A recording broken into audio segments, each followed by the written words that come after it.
Me and Christina, we are part of the project called Social Roots. We're co-hosting this event with June.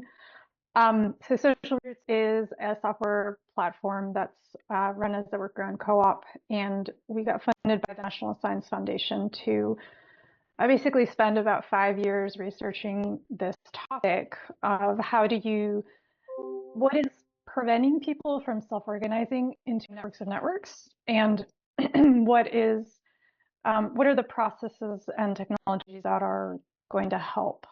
And what we learned was, in a nutshell, that basically most software is built hierarchically, and it's built to have two levels of self-organization instead of three.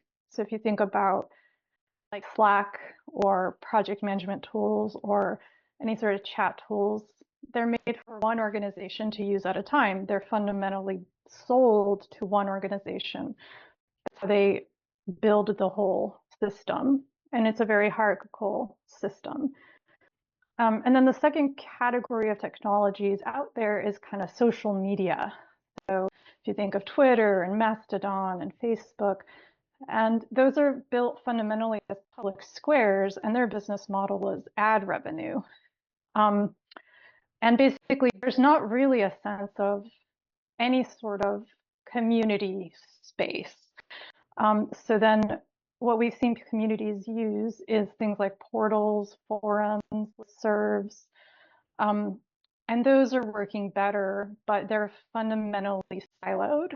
And so you can't have that kind of multi-fractal subsetting and supersetting that you have to have agency and be able to scale across. Because fundamentally, there's always one person who owns everything, and one person can delete the whole Slack group, or can delete the whole Facebook group, or can delete the whole portal.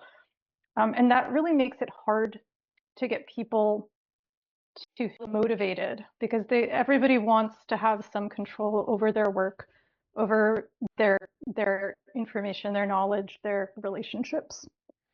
So basically, Social Roots is doing, and we invite anybody who wants to join us to to participate in whatever way you want to, but basically we're building technology to break down this paradigm of hierarchy or completely public, and really build infrastructure that enables scaling across, that's allowing autonomous networks of groups to both subset and superset, but with healthy boundaries.